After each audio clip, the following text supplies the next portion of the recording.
Hi guys. Today, I'm going to be talking to you about the. One second here. Um, I'm going to be talking to you about. I don't know why it's asking you for $99. We'll change that here real quick. Hopefully it'll update. Uh, 5 to 10. $10. Buy me a coffee or two of this actually adds value to your life. Let's see, and let's see if it'll. There we go. We just changed that on the fly. So we're going to be talking to you today about fitting where you're formed. I think a lot of times we begin to struggle. And by the way, I'm back. It's been a while, and if you're here for the first time, if you're watching, make sure you leave a comment.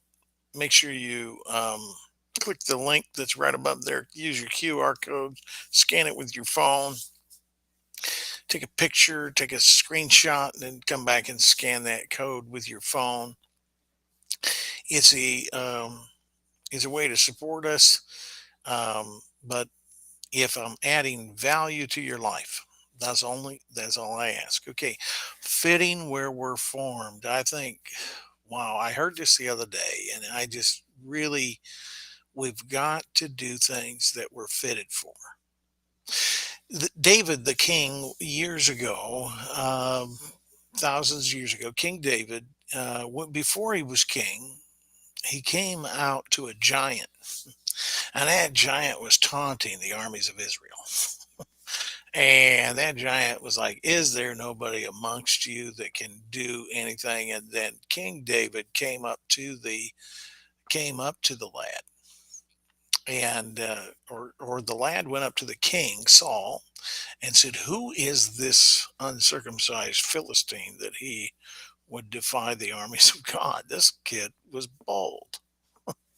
I mean, he had killed his share of lions and bears, but he never went up against a 9 foot tall giant before. And this guy was a monster.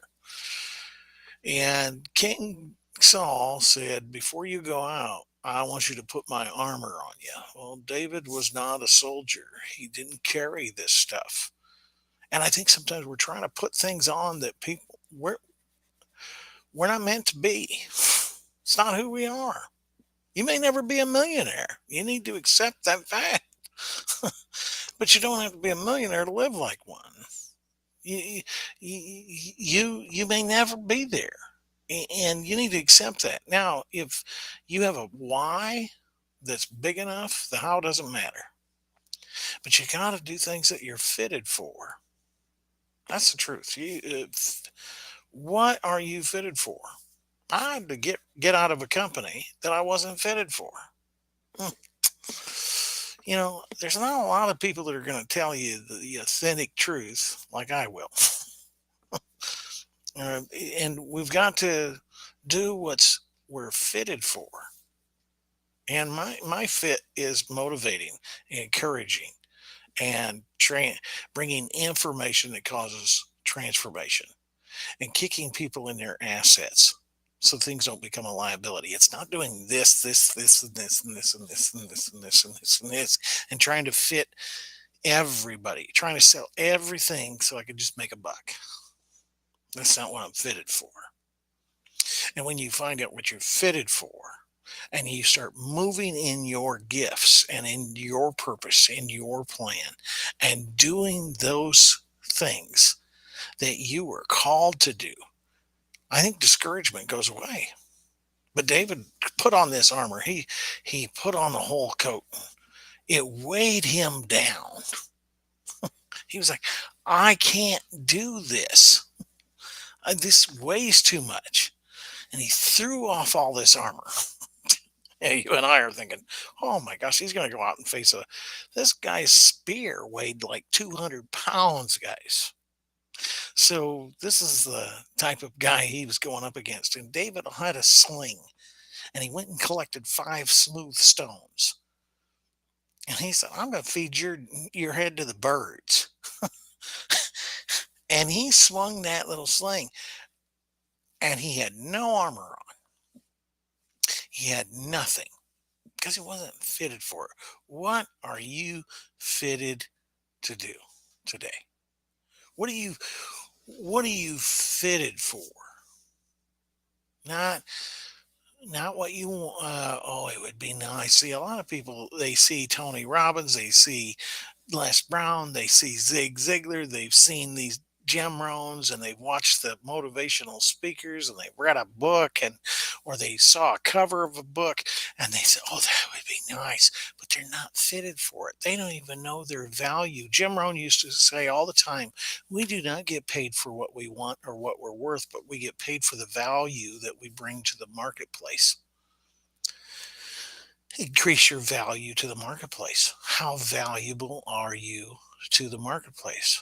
Have you really evaluated your education? See, a doctor, he doesn't go through imposter syndrome. If you're going through imposter syndrome, it's probably because you're not fitted to do something. It's probably because you never done it. Well, maybe you've never done it before. Maybe you have a calling to do something. Maybe you have to learn. Maybe you have to go to school. Maybe you have to study. Maybe you have to do some things to learn a few things about what it is. But generally speaking, most people are chasing things that they'll never attain. Uh, Go back to Tony Robbins. I love Tony Robbins. I absolutely love Tony Robbins. And I had this goal to be on stage with him by a certain date, and it didn't happen. Doesn't matter. I still love the guy. I still love the guy. It's who we become along the way when we set goals.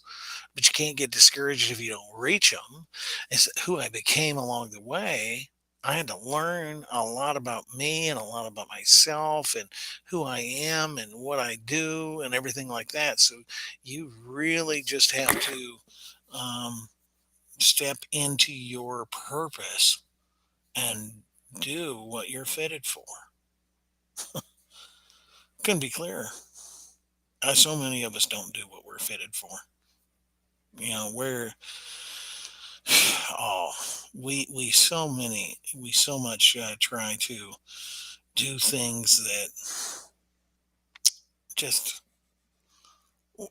we're not supposed to do, or we're not willing to pay the price for. I think you can do anything you want. I really think you can do anything you want. I mean, Barack Obama proved that to me, and when he got elected, he can do anything you want. Period. End of story. There are no excuses. The only excuses are the ones that we make for ourselves. And if we're not doing something, why aren't we? Why aren't we? Because we don't want to. We don't want to pay the price. We don't want to do what it takes. I have a guy that spent $65,000 a year ago on advertising and earned $1.5 million in 2 months. Why don't I do it? Because I'm not willing to put the 65 grand out. You might say that. I'm not willing to take that risk. What risks are you willing to take? A lot of people look at Tony Robbins and they don't do what he did, but they want to do what he does. They want to do what he does, and they want to reap the benefit and reap the reward of what he does. And who wouldn't? I mean, the guy's got an island in Fiji. Who wouldn't? Sounds great, right? Trouble is, we're not willing to do what he did. What did he do? Well, he went to work for Jim Rohn. And he didn't just go to work for Jim Rohn. He paid to go to work for Jim Rohn. That's right. He paid for Jim Rohn to go to work. And I just want to say hello to you guys. So, hello. I'll, I'll let you know out there. Um, but he paid to go to work for him. He paid $1,800 to go to work. Well, first of all, he bought a seminar for $300. And then when he was in it, something just hit him. And he said, I want to do what he does. Right? And Jim Rohn found out real quick. Do you really want to do what I do? Well, you're going to have to buy my program that's an extended version because I don't want anybody working for me that doesn't invest in our products. So Tony Robbins is here's a 17-year-old kid, but he sees something in this man. And so he goes to work for Jim Rohn. Now, Jim Rohn's a nice guy on stage, but I guarantee you, he didn't get to where he was by being so sweet and so kind all the time to his employees. He was probably very direct. And Tony Robbins came in and he had to hit the streets. He had to beat the streets. He had to sell tickets to this guy's events. Tony Robbins can get on stage right off the bat. And see, we're living in a world like right now, I'm on TV. I've got viewers from all over. I've got viewers on Instagram. I got viewers on Facebook. I got viewers on YouTube, and we can create podcasts. We have so much that we can be doing with the technology. Well, Tony Robbins didn't have all that. He had a phone on a little desk in a little room with a hammock laying across it. He could barely afford to pay attention in that day. And here he's working for a personal development company, and he made this big investment at 17 years old in money he didn't have. And he's trying to change his life, all the while trying to encourage others to come to this massive seminar. Yes, he would call them up, they would pay, he would come in. He did this for like 5 to 6 to 7 years as a grunt. He was a grunt, and but he was shadowing. He was learning everything about the personal development industry through Jim Rohn, one of the masters.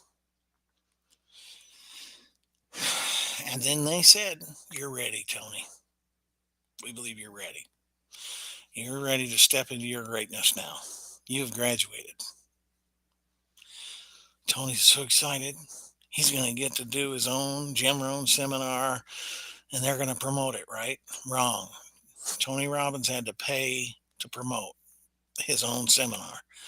And he bought this big hotel conference room. He was so excited because he was using Jim Rohn's name, and there was going to be tons of people out there. He was going to be speaking at this event, and he gets this room, and he gets a room that holds 500 people, and he's anticipating it, and he gets in there, and he comes out on stage, and there's only 3 people there. No, I think 7. 7 showed up, and he spoke as if there was 500 people. But just imagine how he felt on the inside. Deflated. This ain't working. But after 7 years of doing this, but he still kept on.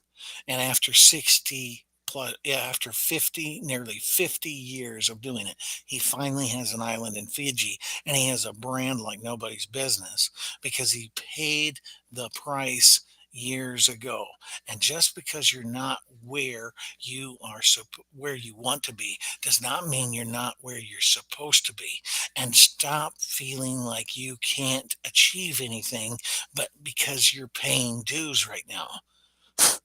One thing my friend Wayne used to tell me all the time: membership has its privileges, but those privileges come with dues. You have to pay your dues. There's no getting around it.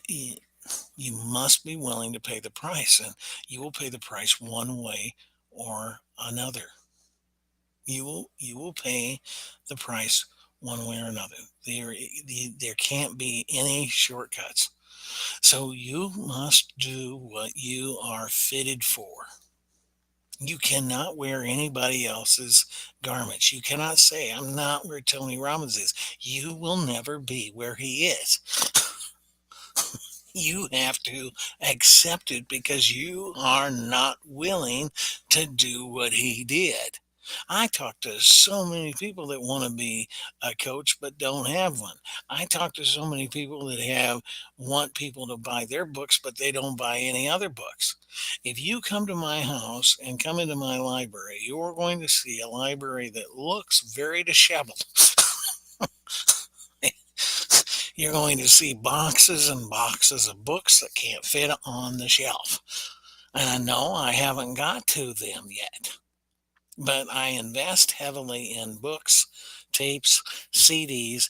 My wife is a TBN fan, ministry stuff. She's always buying stuff off of that. Why? Because we want to be in that atmosphere of miracles, atmosphere of wisdom. And even if we don't get to it this week, we're going to get to it. We're going to read. And we're going to do what we're fitted for. And when you start doing what you're fitted for, when you find out, it's like I was watching a teacher the other day, and he put on his wife's jacket. It was hilarious. His name was Stephen Furtick. And he put on his wife's jacket. It was hilarious. This guy's a brick. He puts on this small little jacket. Fat guy in a little coat. Puts on this small little jacket. And he's about to tear it to shreds. But how many times, guys, are you living? How many times are you living out of somebody else's suitcase? Seriously.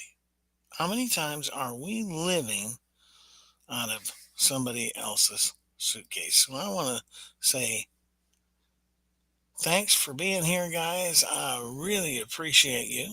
I really appreciate you guys. But how many times are we living out of somebody else's suitcase? Yeah, you think about it. How many times, guys?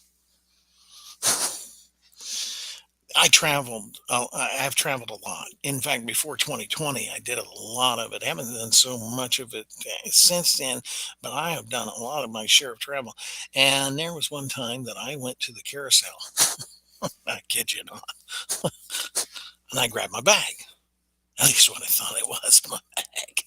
I got it home. I got it back to the hotel.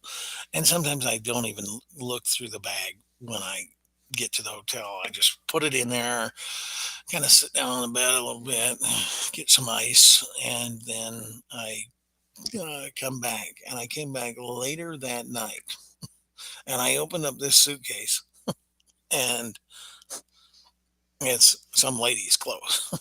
Well, obviously they didn't fit me. Her gown just wasn't my size or color. I can only imagine, to her surprise, how my clothes fit her very well, and then some. She could have wrapped herself up 3 times in mine, probably. You see what I'm saying? Now, had I not returned her suitcase and she not returned mine, how odd would we have looked walking through the airport going back to our home?